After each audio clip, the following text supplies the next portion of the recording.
नमस्कार.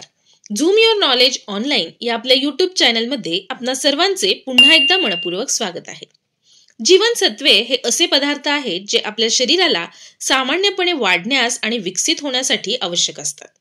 Vitamin D हे त्यापैकी असे एक व्हिटॅमिन आहे जे शरीरासाठी फार महत्त्वाचे आहे.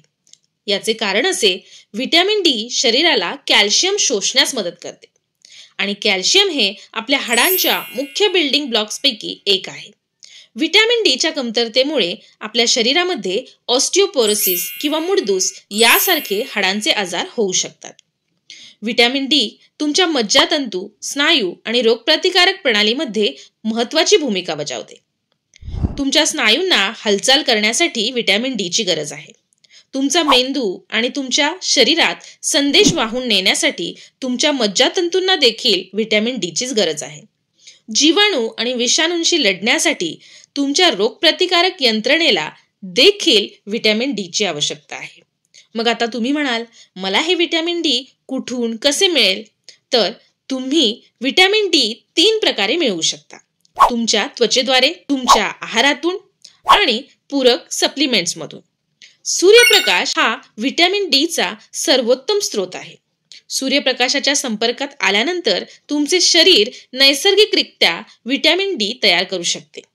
तथापि जास्त सूर्यप्रकाश त्वचेवर पडल्यामुळे वृद्धत्व आणि त्वचेचा कर्करोग देखील होऊ शकतो.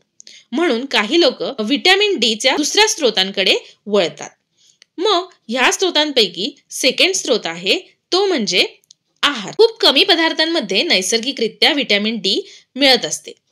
त्यापैकी नैसर्गिकरित्या व्हिटॅमिन डी असलेल्या अन्नांमध्ये अंड्यातील पिवळा बलक, खाऱ्या पाण्यातील मासे आणि यकृत यांचा समावेश होतो.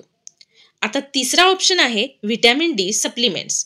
आता हे सप्लिमेंट्स व्हिटॅमिन डी 2 आणि व्हिटॅमिन डी 3 या 2 प्रकारांमध्ये बाजारामध्ये उपलब्ध आहेत. परंतु व्हिटॅमिन डी 3 हे जास्त व्हिटॅमिन डी प्रोव्हाइड करते. व्हिटॅमिन डी हे चरबीमध्ये विरघळणारे जीवनसत्व असल्या कारणाने जेव्हा तुम्ही व्हिटॅमिन डी सप्लिमेंट्स घेता तेव्हा तुम्ही ते जेवणासोबत किंवा स्नॅक्स सोबत घेणे गरजेचे आहे. कारण व्हिटॅमिन डी ला फॅटची गरज असते. तर तुम्ही म्हणाल, माझ्यासाठी, माझ्या शरीरासाठी किती व्हिटॅमिन डी आवश्यक आहे? तर तुम्हाला दररोज किती व्हिटॅमिन डी आवश्यक आहे हे तुमच्या वयावर अवलंबून असते. जन्मलेल्या बाळकापासून ते 12 महिन्याच्या बाळकांना 400 इंटरनॅशनल युनिट, 1 ते 13 वर्षे वयोगटातील मुलांना 600 इंटरनॅशनल युनिट, 14 ते 18 वर्ष वयोगटातील मुलांना 600 इंटरनॅशनल युनिट, प्रौढांना म्हणजेच 19 ते 70 वर्षे वयोगटातील प्रौढांना 600 इंटरनॅशनल युनिट इतके व्हिटॅमिन डी शरीरामध्ये असणे आवश्यक आहे. 71 वर्षे आणि त्याहून अधिक वयाचे जर प्रौढ असतील तर त्यांना 800 इंटरनॅशनल युनिट. त्या महिला गर्भवती किंवा स्तनपान करत आहेत त्यांना 600 इंटरनॅशनल युनिट इतके व्हिटॅमिन डी शरीरामध्ये घेणे गरजेचे आहे. आय होप तुम्हाला हा व्हिडिओ इन्फॉर्मेटिव्ह वाटला असेल.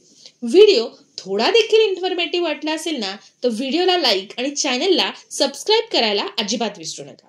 व्हिडिओ बघितल्याबद्दल धन्यवाद.